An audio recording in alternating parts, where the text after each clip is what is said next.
voulait un bâtiment qui soit entre l'EMS et l'immeuble à encadrement pour personnes âgées. On voulait sortir finalement de cette politique actuelle qui est la politique du silo pour une personne âgée en perte d'autonomie. Elle est chez elle, ensuite les soins à domicile, ensuite elle fait des allers-retours entre les hôpitaux et son domicile pour finalement se retrouver dans un immeuble à encadrement, pour finalement se retrouver éventuellement dans une unité d'accueil temporaire et ensuite à l'hôpital de Lois sur le canton de Genève pour finir en EMS. Donc on voit qu'il y a tout un processus et on voulait casser ce processus en se disant mais finalement si l'ensemble de ces prestations on arrive à les réunir sous le même toit, on peut peut-être apporter des années supplémentaires à la personne pour qu'elle puisse rester dans son domicile.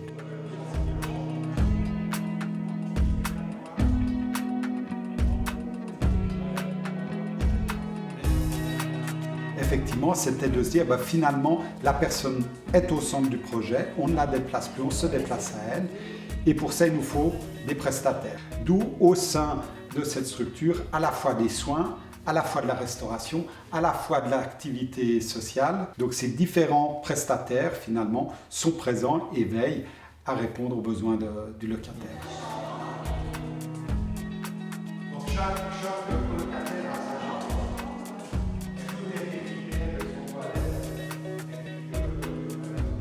Tout au long de cette réflexion, où le projet institutionnel a été validé en 2014, donc 2 ans après la réflexion, le Conseil a validé un projet institutionnel, lequel a été présenté en été 2015 au département de tutelle, département présidé par M. Poggia, qui a alors effectivement pris connaissance de ce projet et l'a inscrit comme projet pilote.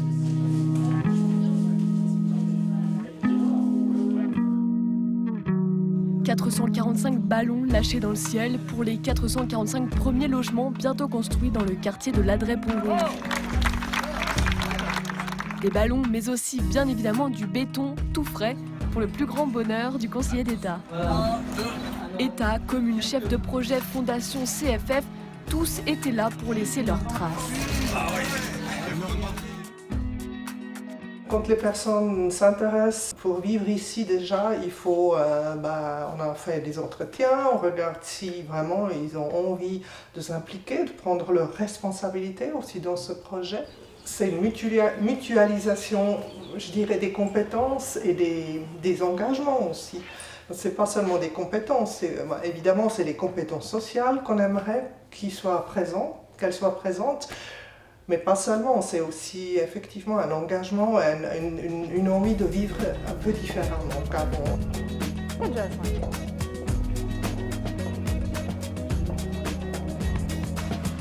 Oui, ça donne, évidemment, c'est ça. Donc à la fois directement sur la gare.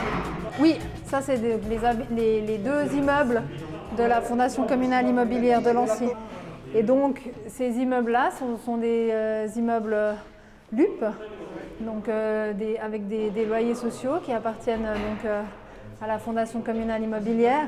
Et c'était vraiment un joli projet d'avoir nos 2 fondations communales, celle pour les personnes âgées et celle pour l'immobilier, partenaires sur ce lot A, sur cette partie de ce quartier. On est même un projet pilote dans le projet pilote, étant donné que le quartier lui-même a aussi des ambitions soutenues par le canton, notamment avec l'engagement d'une travailleuse sociale en partenariat avec le bureau d'intégration des étrangers du canton, pour vraiment avoir une cohésion très forte, développer une identité de quartier, développer une synergie, une vraie collaboration entre les différents types d'habitants. Et ça, c'est assez unique de le faire dès le début.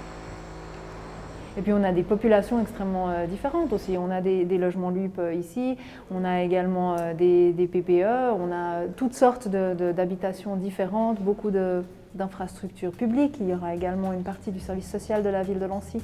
Il y aura une école, un magnifique parc, la Noue, des très beaux cheminements piétonniers. Enfin, c'est un quartier ambitieux.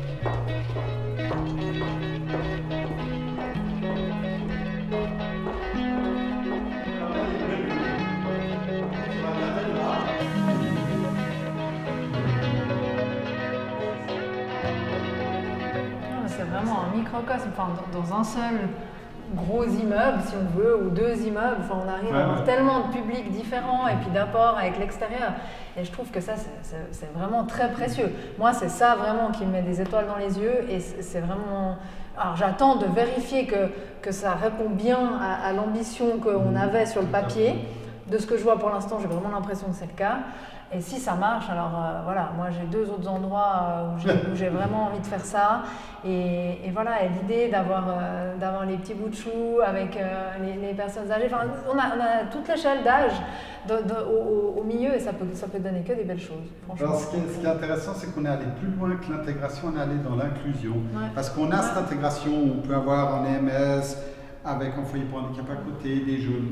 Puis ils se croisent de temps en temps. Alors, et voilà. peut-être ça fonctionne très bien, mais là ils sont vraiment sous le même toit. Ça a des limites, peut-être on aura des difficultés, mais enfin ils savent, les aînés, que quand ils viennent là, il y aura peut-être du bruit, qu'il y a des enfants, qu'il y a des jeunes qui vont peut-être faire des soirées d'été. Alors on les prépare, ils ne pourront pas dire, on ne sait pas, c'est d'où la charte Vivre Ensemble qui fait finalement la base de cette cohabitation.